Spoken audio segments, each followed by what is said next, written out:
Hello दोस्तों, मेरा नाम मान सिंह और आप मेरा यूट्यूब चैनल है एम के ब्लॉग। तो दोस्तों, आप सब कैसे हैं? आई होप कि सब ठीक ठाक होंगे, आपका परिवार बिल्कुल ठीक ठाक होगा। दोस्तों, आज मैं सिंगापुर का जो वर्क परमिट है उसके बारे में आज आप लोगों को बताऊंगा। पहली मेरी दो वीडियो में मैंने सबसे पहले आप लोगों को ई पास बारे में बताया था, फिर उसके बाद एस पास बारे में बताया था। ई पास जो हाई क्वालिफिकेशन पर्सन है, जो सिंगापुर में जाके काम करना चाहते हैं अच्छे अच्छे ओहदे पर, तो उनको वहाँ की गवर्नमेंट ई पास प्रोवाइड करते हैं उनके क्वालिफिकेशन के ऊपर, उनके एक्सपीरियंस के ऊपर। और दूसरी जो वीडियो थी वो है एस पास की, जिसमें वर्कर मिडिल क्वालिफिकेशन की, जिन्होंने डिप्लोमा किया हुआ 1-2 साल का, 1-2 साल का एक्सपीरियंस है, उनको एस पास मिलता है। उसके बारे में सारा विस्तार से अपनी वीडियो में बताया हुआ है। अगर आप लोगों ने वो वीडियो नहीं देखी है तो प्लीज़ ज़रूर देखिए। डिस्क्रिप्शन बॉक्स में मेरे लिंक मिल जाएगा, वहाँ से आप लिंक को ओपन कीजिए और वो वीडियो को देख सकते हैं। आज मैं बात कर रहा हूँ वर्क परमिट की। भी सिंगापुर में वर्क परमिट किसको मिलता है, कैसे मिलता है, क्या प्रोसेस है, कौन से जॉब सेक्टरों में वर्क परमिट मिलता है। कुछ सेक्टर्स में वर्क परमिट मिलता है, ये ऐसा नहीं है कि हर एक सेक्टर में आप लोगों को वर्क परमिट मिलेगा, क्योंकि हर एक सेक्टर में एस पास और ई पास तो मिल जाता है, मगर जो वर्क परमिट है वो कुछ ही सेक्टरों में मिलता है। तो इस चीज़ का ध्यान रखना, जब भी कहीं आप वर्क परमिट के लिए सिंगापुर में अप्लाई कर रहे हो तो वो सेक्टर ज़रूर चेक करें ना, कौन से सेक्टर में आप वर्क परमिट अप्लाई कर रहे हो।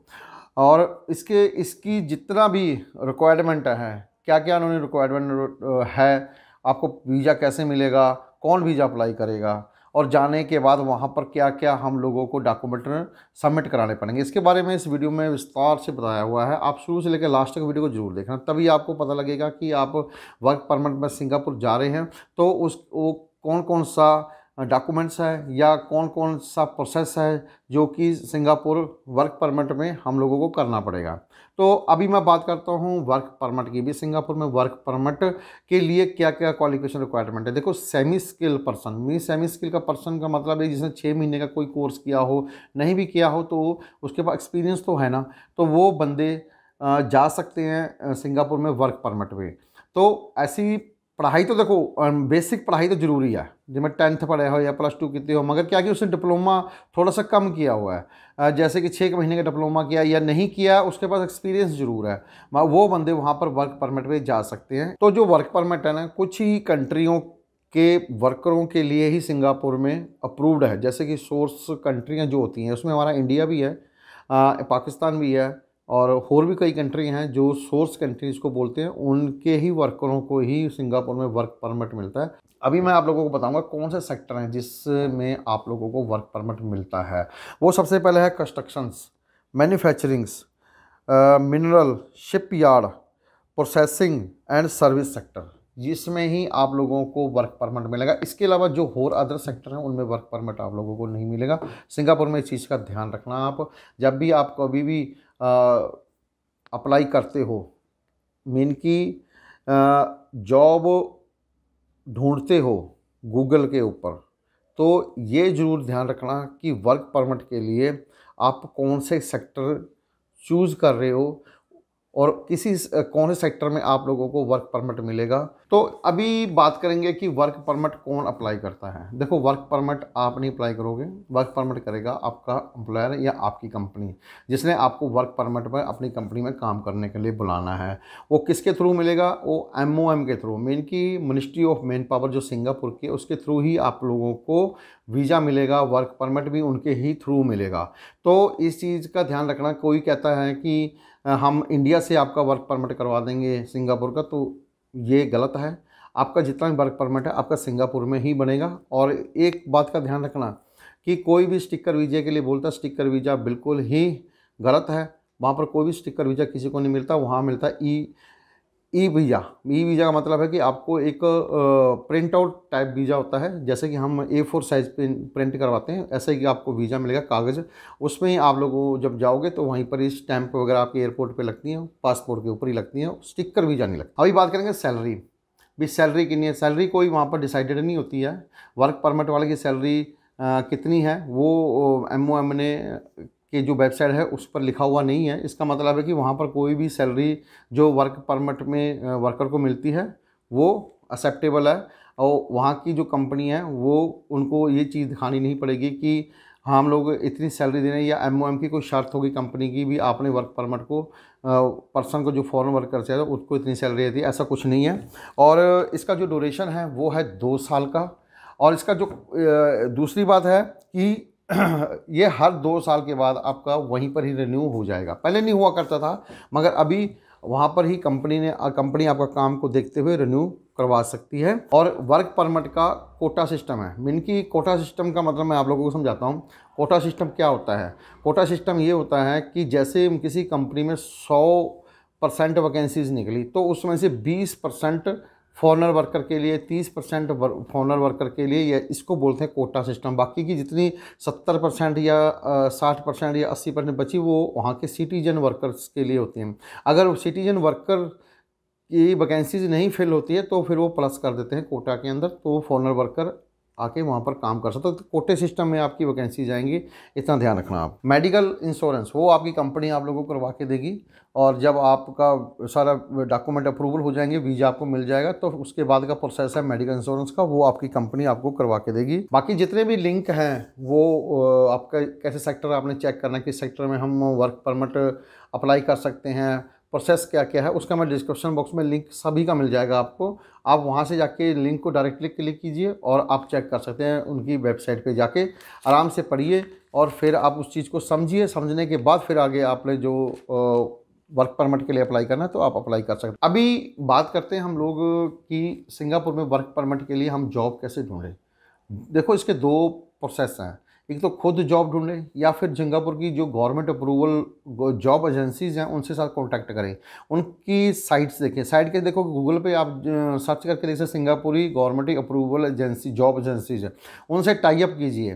टाई अप करने के बाद क्या वो आपको जॉब दिलवाती हैं तो वेल एंड गुड है, नहीं तो सबसे पहले तो मैं आप लोगों को ये बोलूँगा कि खुद ही अप्लाई करें कंपनियों में, डायरेक्टली अप्लाई करें। उसका प्रोसेस बहुत आसान है, ज़्यादा मुश्किल प्रोसेस नहीं है। सिर्फ आपने मोबाइल के ऊपर गूगल पे लिखा सिंगापुर जॉब पोर्टल, इतना लिख लीजिए, कंपनी की लिस्ट आ जाएगी। एक एक कंपनी की लिस्ट खोलते रहिए। वहाँ पर क्या कि अपने ट्रेड, जो ट्रेड में आप माहिर हो, उस ट्रेड को आप वहाँ पर लिखिए। लिखने के बाद सर्च बटन जो होगा उसको क्लिक करके फिर आप जॉब की लिस्ट खुल जाएगी, जॉब आप देख सकते हैं। आराम से पढ़िए। पढ़ने के बाद अगर लगता है कि यार ये जॉब मैं कर सकता हूँ, तो आप ज़रूर वहाँ पर उनका एक फॉर्म होता है, वो जब आगे का प्रोसेस क्लिक करोगे आप, तो फॉर्म जो भी मिलेगा उसको भरिए। अपना रिज्यूम CV, जो इंटरनेशनल रिज्यूम CV आपने बनाया हुआ है, वो आप अपलोड करके उनको कंपनी को सेंड कर सकते हैं। अगर आपको CV रिज्यूम का नहीं पता है भी कैसे बनता है, कैसे बनाना पड़ेगा, तो मेरी जो गैलरी है, वीडियोज़ की गैलरी है मेरे चैनल की, वहाँ पर एक CV और रिज्यूम की एक वीडियो है, आप उसको खोलिए। आप लोगों को पता लग जाएगा CV और रिज्यूम में क्या फ़र्क है और कैसे बनता है। और वो वीडियो देखने के बाद अगर आपको नहीं समझ में आ रहा है कि यार हम लोग नहीं बना सकते, तो आप मेरे को मेल कीजिए। मेल करने पर अगर आप मेरे से रिक्वेस्ट करते हैं कि आप हमको CV बना के दे दीजिए, इसका मेरा थोड़ा सा चार्जेस है, वो आपको पे करना पड़ेगा। पे करने के बाद फिर मैं आप लोगों को CV बना के दे सकता हूँ, आपके मेल ID पर मैं भेज दूँगा। वैसे तो खुद कोशिश करें CV बनाने की, रिज्यूम बनाने की, बहुत आसान है। आप एक बारी जब गूगल पे सर्च करोगे ना, तो आप लोगों को वहाँ पर सारा फॉर्मेट मिल जाएगा। फॉर्मेट को पढ़िए, फिर आप CV और रिज्यूम बना सकते हैं। अभी मैं आपसे बात करूँगा कि प्रोसेस क्या है सिंगापुर जाने से पहले का। सबसे पहले आपने जब सिंगापुर में जाना है, वहाँ का वर्क परमिट लेना है, तो आपके पास जॉब ऑफर लेटर होना कंपलसरी। एक बहुत मेन डॉक्यूमेंट है जॉब ऑफर लेटर। जो जॉब ऑफर लेटर कैसे मिलेगा वो मैंने आप लोगों को बता दिया है कि आपको जॉब ढूंढनी पड़ेगी। अगर जॉब नहीं ढूंढ पा रहे हो या प्रॉब्लम आ रही है, तो वहाँ की जो जॉब एजेंसीज हैं उनसे कॉन्टैक्ट कीजिए। जॉब एजेंसीज कैसे मिलेगी? गूगल पर सर्च करके आप आराम से देख सकते हैं, कोई ज़्यादा तकलीफ नहीं होती इससे। आराम से आप सर्च करें Google job agency approved by MOM, उनकी जो जॉब एजेंसी जो अप्रूव्ड हैं वहाँ की गवर्नमेंट के साथ, उनसे कांटेक्ट कीजिए। कांटेक्ट करने के बाद फिर आप उनके कुछ चार्जेस होते हैं, वो आपको शायद पे करने पड़ेंगे। मैं इसके लिए तो नहीं बोल सकता आपको।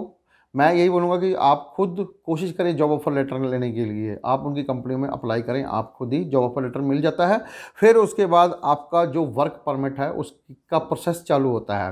वो वो प्रोसेस चालू होने से पहले वहाँ की गवर्नमेंट आपका कोटा चेक करती है, कंपनी का रजिस्ट्रेशन जरूर चेक करती है कि वो कंपनी MOM के साथ रजिस्टर्ड है कि नहीं। जो कंपनी आप लोगों को वर्क परमिट दिलाने के लिए MOM में रिक्वेस्ट भर रही है, तो उसके बाद क्या है कि आपके सेक्टर को भी चेक करती है, किस सेक्टर में आप लोग जॉब भर रहे हो, वो सारा कुछ चेक होगा। वहाँ पर कंपनी की प्रोफाइल्स वगैरह चेक होगी।